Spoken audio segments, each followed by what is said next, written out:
guys. Welcome back to the Juicy Podcast, where we dive into the future of work, community, and co-working. Today, I have two incredible leaders with us. Yes, you are very lucky. We have Jonathan Bevan who is the CEO of Techspace and a director at Win, and also Elliot Gold, who is the CEO of Work.Life and also a director at Win. Together, they're building something unique with Win that I'm super excited to hear more about.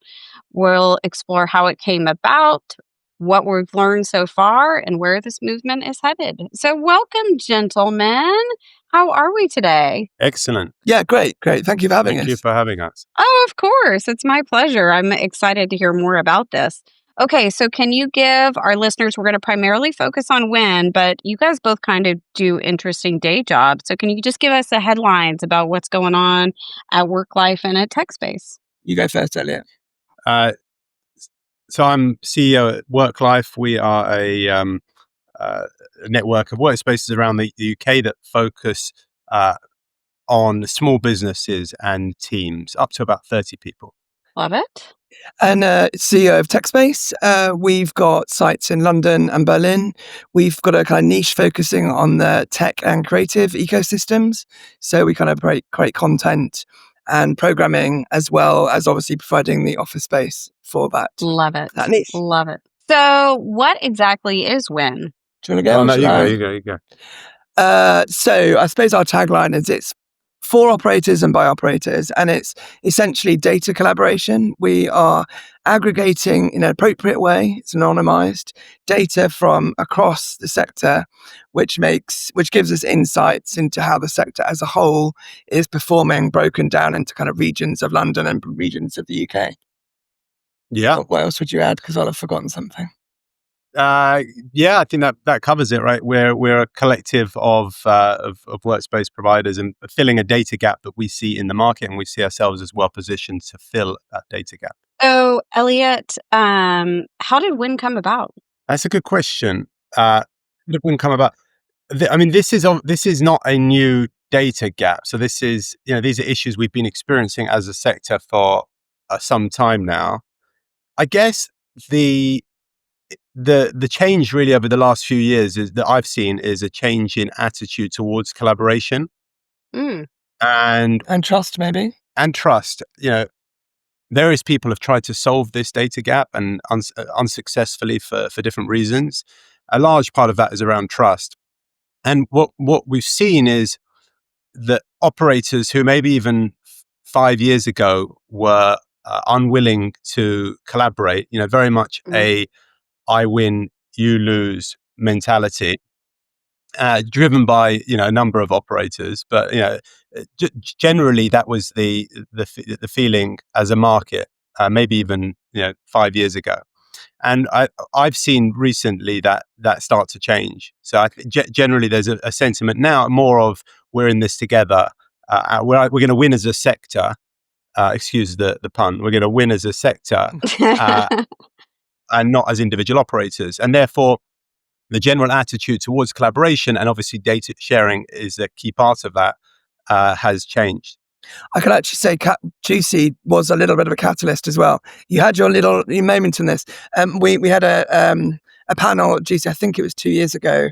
And I think I said there that, I think we ought to collaborate more. And immediately afterwards, Elliot said, well, why don't we do it then? So he's much more proactive than me.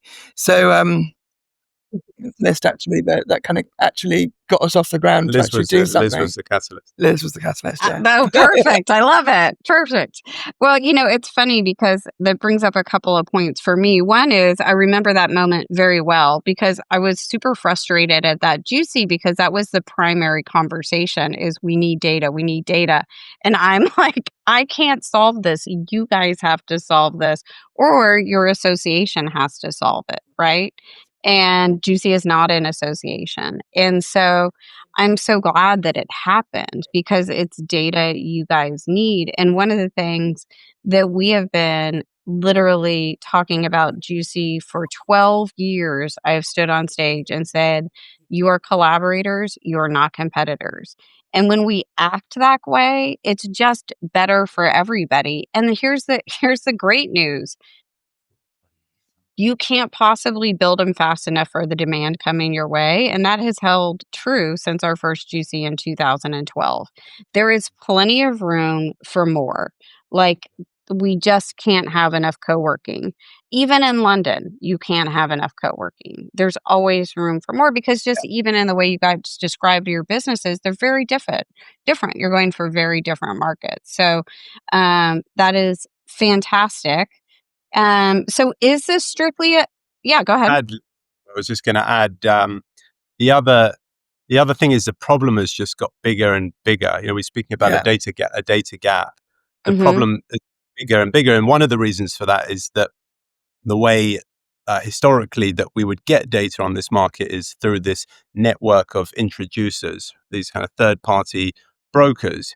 And Mhm. whereas some time ago there were only a few of these brokers, and Yeah. therefore when one of the brokers would submit a market report, while it wasn't Mhm. accurate necessarily, it was more Mhm. accurate than it is today, because now you have like 250, 300 of these introducers in our market alone. And so when they're putting a report out on the state of the market, from their perspective, it's essentially meaningless because they all capture Yeah. such a small part of the market that no one has access to the whole market. And even for the part of market that covers, they're not capturing everything, because we all earn revenues that are beyond just an office space. And the only way you can get that data as a complete picture for a site, for example, it is from the operators. I think, just to Yeah. your point, Liz, about the sector being collaborators, not competitors. I think that's kind of a symptom of, we're still a young sector, right? And this is Mhm. growing pains. And I mean, I really fervently believe that, this is one of my personal reasons for like being involved with Win, is that as a sector, we should be promoting the sector, we should be promoting its growth, and we should be doing that just as much as being arch competitors, which we have to be. And Mhm. I both of those things are important, but it feels a little bit too focused on the competitor part um, at the moment. Yeah, and we've had the same problem with reporting from Juicy way back in the day. We were able to count how many co-working spaces there were in the world, and now we can't. And everybody can come out with a report, but I'm always like, it's dependent on your nomenclature, right? Because there's the flex this and the flex that and the co-working and the whatever. And so it's just kind of all over the place. So it's really great that you guys have a repository of data. And is it just London or is it beyond London? Yeah. We're now UK. Why we started in London for obvious reasons to try and Mhm. get a critical. We're now over 500 locations in London and around the UK. So it's still still early days, but we're Mhm. growing quick. I think That's the interesting thing amazing. is if we can move it elsewhere as well. In an old life in a previous sector, we managed to do that. Um, I think what happened, like, let's step it back a little bit, is I think trust was built up between different leaders in the sector, from almost sharing pain over COVID, probably, and we came out the end actually trusting each other a bit more, and then we're able to do that. And I think that's actually quite an important prerequisite, that people know Mhm. each other, actually trust each other. So, So Yeah. one good Yeah. thing came out of one it. good thing. Yeah, the one good thing. Um, so what do you plan to do with this fabulous data? Is it only for the association, or will you be sharing it like let's say a conference like in London in October? For Oh, example. which one is that one, Liz? Hmm, it's the best one. Um, um, so before we get to that, though, I think at the moment we've actually just literally half an hour come out of our latest board meeting. So we were actually talking a little bit about this. I think right now we've been focused on, because we're early days, like collecting the data, presenting usable data, aggregated back to the people who've supplied the Mhm. data in the first place. But I think it's quite obvious, and it's probably worth talking a little bit about STR and hotels, because they're the kind of trailblazer, Mhm. and really, um, they sell the data on to agents, to investors, to banks, to Mhm. anybody that's interested in investing in the sector. So I'm sure we'd aim and hope to get to that kind of place. Yeah, I think it's a really key point that this is this is not unique. Other Mhm. assets, other sectors have solved the same problems, and obviously we haven't as a sector because of, as Jonathan said, we're relatively young as a sector. But the way that we're solving these problems is not unique. We're not coming up with these solutions that haven't been implemented before. Other sectors have implemented them and have very good data. And the example of STR in hotels. I mean, you can get access to live occupancy rates and day rates. And then if you're considering building a new hotel, down to a very granular submarket. So Well, other sectors have solved these same problems very yeah. successfully, and we should take learning as far as we can from what they've done. Are you guys going to get to live reporting so you can log in and see, how much an office sold for yesterday in London? I think we're a long way off that. I mean, that might be a dream in the future, But that could be a goal. It could be. It could be. I think, yeah. At the 'Cause, like, moment, we're very. because in the hotel sector, everybody, like, at 10 a.m. goes and puts their data in, and an hour later, they know what happened yesterday. Like, that would But be of very course, cool. hotels is much faster moving than Yeah. transactions than our sector. So, but I think the crucial point is the visibility. We're still very analog. We're Mhm, still like, set areas that we do report on. In mhm, STR, you can select, as I understand it, you can select, as long as it's 5, so that you've got the anonymity there, you can select a competitor set that you want to compare against in terms of specific hotels, and then you can get that. So, I mean, being able to interrogate the data and compare it to you in the way that you'd like, I think is the goal. But we're a bit analog at the moment. We've got dreams of being digital, but we're not quite there yet. And deliberate. Really so, yeah. Yeah, deliberately so, right? We set up, Yeah. we were trying to figure out the best way to overcome this trust issue that no one so far has Mhm, been able to overcome. And you've seen various other mhm, independent companies, usually for-profit companies, trying to earn squillions out of Mm. the data, try and overcome that trust issue and fail. And so we started with the simplest solution to how do you get people to trust in handing mhm, over their data in a way that they haven't done to date. And the way that we approach that is by very analog, by getting an independent auditor, literally mhm, an audit firm, to collect the data completely independently, don't know anything about our sector, not attached to anybody specifically in the mhm. sector exclusively. And so doing that gave everyone the trust that they could hand over their data, and the data wasn't going to be used in spurious ways by whoever. Hey there, if you're in the co-working and flex space industry, or even just curious about it, you need to be at GC. We've got 2 amazing events lined up for you. First up, GCUC, happening this October in London. Tickets are on sale now, and the lineup is looking incredible. Can't make it across the pond? No problem, we've got you covered. GCUSA 2026 is headed to New York City, and we'd love to see you there. At both events, you can expect expert-led sessions, small group roundtables, a vendor expo, and non-icky networking. We've got drinks, dinners, after-hour hangouts, and tours of the coolest co-working spaces in town. It's where the future of work meets real human connection. So, what are you waiting for? Head over to juicy.co to grab your ticket today. We'll save you a seat. Yeah, so with that, then how do you decide who's for when and who isn't for when? So, for instance, I love the term co-working, and I love the term co-working because I feel like it's identified with community and belonging and places where people feel seen and heard. And I feel like flex is just real estate's term for flexible lease terms and moving walls. So if somebody came to you who, um, like what is your defined who is in when?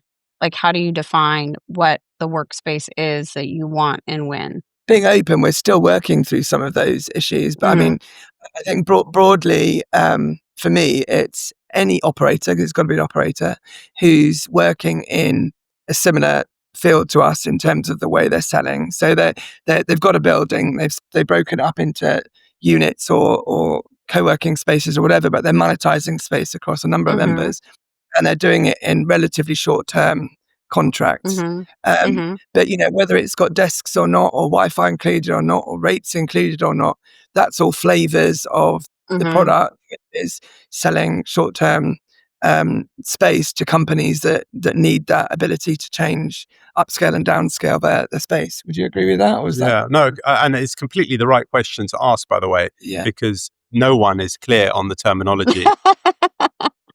And so I'm kind of, working on that, FYI.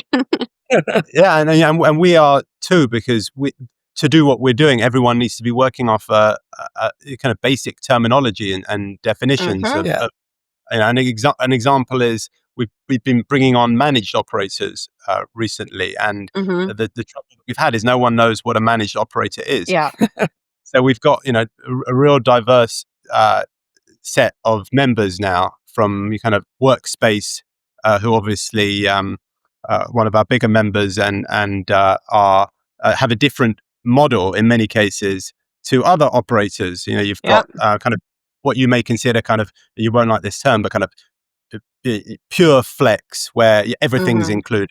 So just Mhm. getting to a definition of what even managed operator is has been a challenge, and we're working on it continuously. Totally. I know Office R&D made a dictionary at one point of co-working terms that might be interesting to look at. But yeah, it's How long also was it's yeah, I mean, it's probably outdated already, but that's the thing is we are such a young industry per se, and yeah, nomenclature is constantly changing and evolving, and like in the US, co-working is a very solid term and people really understand the difference between co-working and flex. But like I've gone rounds with Zoe because Zoe's like, no, that's not what it is over here. So it's a constant evolution. I personally am sticking with co-working because of the belonging and community, because I believe that if we can have more of these spaces, we can make a dent in the loneliness epidemic. And Juicy's goal is really to do anything to help proliferate co-working's growth and stability around the world. So we love this. We're like, fantastic. Let's go. How can I help? How do you look at, Liz? How are you looking at the distinction between managed operators and some of the more traditional landlords who are now in this world as well? How do you look at the distinction? I mean, to me, it is really comes down to are are you at your core building a space for people to connect and find community and belonging, or are you looking to make money strictly off of space? And I think that flex is a term that real estate came up with to describe their inability to provide co-working because they don't have the skills to do it. Yeah, well, hopefully you can do both of those things. It's Yeah, Yeah, we do. hopefully. I mean, you wouldn't be around if you couldn't. But I mean, to me, the forward thing is that you realize that these are places where that people need from a community and a belonging perspective. Because we do have a huge loneliness epidemic. We do have out of control suicide rates. And if we can proliferate more co-working around the world, maybe we can make a dent in that. And to me, that's important. Providing space where people just have space for the sake of space is boring, and this is why the office market is crashing around the globe. So that's where I am. And So, then looking at Win, it's been interesting that I think we've got, for me, there's kind of four different reasons to do Win. And I think we've mhm, all drawn maybe slightly different emphasis on each one, but they're all important. I think we've talked about one, which is greater collaboration, mhm, promotion, growth sector. There's one which is clearly an internal one, which is like benchmarking. How are we doing? Are we doing better or worse than the market? If mhm, so, like, should we be doing about that? But then I think there's two other ones we haven't touched on, which are really important. We touched on one of them, but it means you can have much more credible conversations with the people that are interested in the sector but not running it. So, like the mhm. board, a new investor, your current Yeah. investor, your new landlord, the people you're pitching to for the new management agreement, all of those things, like up to now, really it's been here's our business plan and here's Mhm. my story about why you should believe it. But now you can actually reference what the market in Yeah. the area is with some more credibility. And so that's another whole area. And then if Nikki was on the call, the one she would bring out is also important, but a much longer term one, which is this like problem that buildings just aren't valued as highly with a flex or co-working business in it. Mhm.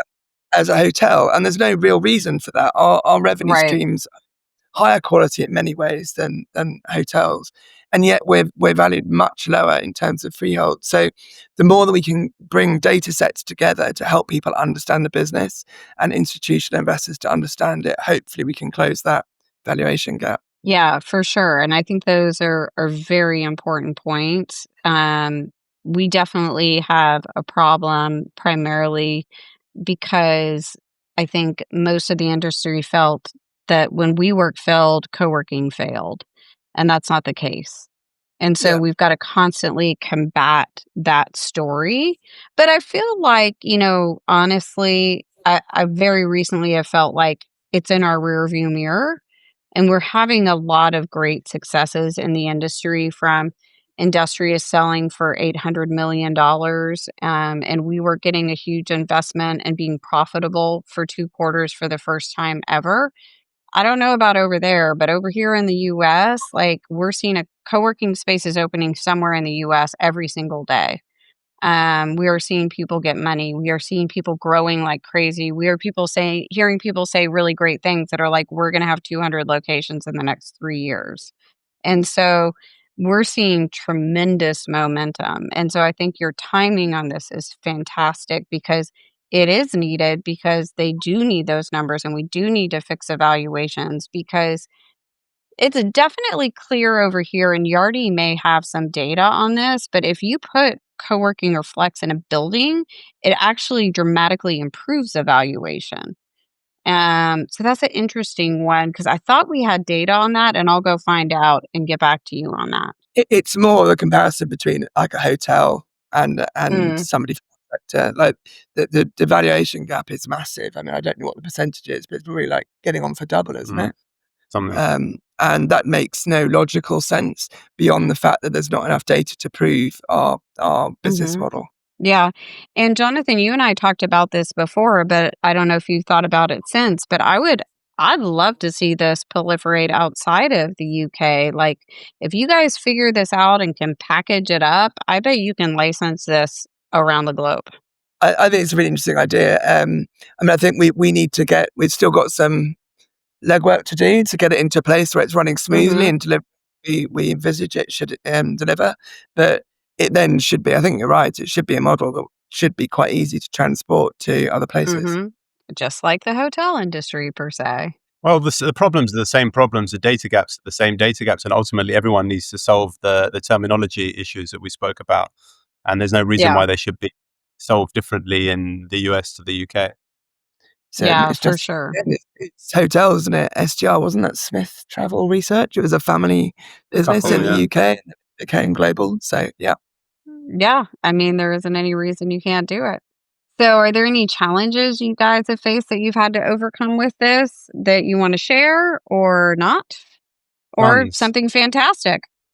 tons and tons. Yeah. I mean, the first is a chicken and egg, right? Which is like you're trying to create value for people. Uh, Without a critical mass of data. And so we've been going through those challenges over the last 6-9 months to get Mhm. to a point now where thankfully we're in a position where we've got a critical mass of data and things are starting to move and we can provide value to our members. But it's only because of what I said before about the desire to collaborate that and our early adopters who have been fantastic over the last 6-12 months. Our board, we've got a board of 10 C-suite directors across the membership who have been evangelists for what we're doing. And it's always slightly interesting when you get, as we just had today, when you get 10 flex operators in a room. Even two's not, you know. Yeah, even two is difficult. Really difficult. But I mean, that's made it possible to get over that chicken and egg problem, to finally get to a point now where we can actually deliver some really valuable data and insight back to the Yeah, market in a way that doesn't exist at the moment. yeah. Data consistency was another one. I mean, just defining all these terms again, it comes back to probably highlighted before. I think bluntly the other Mhm. one is saying, hasn't Mm. it? I mean, Elliot's taken the lead on it, but I've done a little bit. But we both got our other main jobs, and like getting enough resourcing, enough people to contribute their time and move it forward. That's been the other challenge. Yeah, for sure. That is hard. Can you share any examples of how when data has changed your business? Yet, I know we're in very early days. Like, have you seen some data that you've been like, "Oh, wow, maybe I need to change X?" Yeah, I mean, probably less so like the specific examples of what's come out of the data, but how I've Mhm. been using it. I every time it comes out, I'm an old finance person, so I immediately go into spreadsheet and I pick some things out. Mhm. We'll have discussions with my COO about the sales performance and where it looks like we're doing well or not. And I think that gives a discussion, which again, previously is all on anecdote, and that quite often like the latest 2 or 3 sales conversations will inform how you're feeling about sales. So that's Mhm. one I genuinely use it for is in the board meeting. And again, Hmm. it's being open about where you are performing as a business, and you can say, with more certainty about where you're doing well, where you're not, and what you're doing about it. So those two have really helped. I've just had the first lease agreement we've signed recently. Mhm. In that, I used it to kind of demonstrate that the assumptions I was making in my business plan were something that they could believe in because we've got Mhm. this data. Yeah, so I've been using. I'm not saying I'm using it every day, but I'm definitely using it over the course of Mhm. the 3-month period that it relates to. Yeah, no, I think second order. Then we've been using it for acquisition as another data point, as part of Mhm. our acquisition sign-off process as a data point. Hopefully, a much more accurate data point on the market and the sub-market. And as we've developed over the last 6 to 12 months, the areas that we're able to report on become much more granular. And so for things like acquisition, the data becomes much Mhm. more useful. Yeah, and so can anyone that's in Win go in and, like, pull out the pieces of data they need for, like, an investor across all the spaces? So at the moment, it's aggregated by specific predefined areas. So, Okay. for example, Midtown for around Holborn, Farringdon area. There's one for Old Street, etc. There's like we cover London. So at the moment, it's we were talking about earlier. It's quite analog, so it's kind of quite fixed Okay. like that. But yeah, Okay. as we go forward and as it becomes more digital, we'd certainly envisage being able to, be a little bit more self-serve on how you Yeah. would collect data, but it's still importantly aggregated at a level where you can't go in and work out somebody else's, another operator or another site's data. That's important that Mhm. that's Mhm. always anonymous. And down the road, do we envision an app for this? Yeah, absolutely. I mean, this could go in a number of different directions Mhm. as the data quality gets even better and the volume of the data increases. At the moment, the focus is on collecting as much data as we can and presenting it back to the market in a useful format. As time Yeah. goes on, I think we spoke about it before. The way that we collect the data and the way that we report it back can become much more dynamic and much lots of complexity. Right now, the focus is on providing as much value as we can to our Mhm. members with things like acquisition and all the things we were talking about before. Yeah. Love it. Okay, so the time goes so fast. It's insane. So I'm going to ask you my last question, which is actually my favorite question. And that is, what question should I have asked you, but I didn't? And then, of course, you get to answer it. How do you join? Excellent. That's a really good one. Well, on that point, we're this is about inclusivity, not exclusivity. This is open to all operators. It's probably more valuable to multi-site operators who are slightly larger, but that said, open to everybody. Everybody who is willing to contribute their data, which is obviously the point of the initiative, and is willing to contribute towards fees, basic fees to operate the network. Whatever size, and we've got some really large operators on board now, and we've got some smaller operators at different life stages of business as well. This is about inclusivity and getting as much data, broad data as we can. So welcome And everybody. I was going to say who's in it, which you kind of mm, alluded to in terms of size. But I think, it's interesting. We started off with operators, Work.Life, Techspace kind of size. We've got kind of about 10 of those probably. We had a number of kind of slightly smaller operators. But what's just interesting is we're now moving up the chain. So, British Land have just joined, Workspace PLC have joined. Nice. It's progressing. Landmark. So, and some Landmark, of the sorry, yeah. larger operators. Those are huge. I love Yeah, it. we cover a good chunk now, probably the majority of big operators around the UK and growing. I was also going to say, Liz, you should ask, where can you find out more? And of course, the answer is that conference in October. I can't remember who's doing it, but Love that. Love that. Also, what if you're outside the UK and you're like, ooh, I want to model this or I want to license this? Should they reach out to y'all or what? I'm assuming. Yeah, let's talk, definitely. Yeah. Okay, great.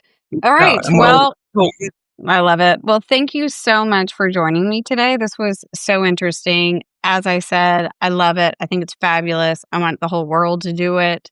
It's inspiring to hear how you guys have formed trust and collaboration between leaders in the space, and you're able to drive and strengthen the industry. And that's music to my ears. For our listeners, if you want to learn more about Win, Techspace, or Work.Life, check the show notes. It'll be in the link. You can also find Jonathan, Elliot, and the always fabulous Nikki Fuchs on stage at GCUK in London, sharing their data and experiences. And of course, keep tuning into the Juicy podcast for more conversations on the forefront of the future of work. Until next time, stay curious, stay connected, and keep building community. Thanks, y'all.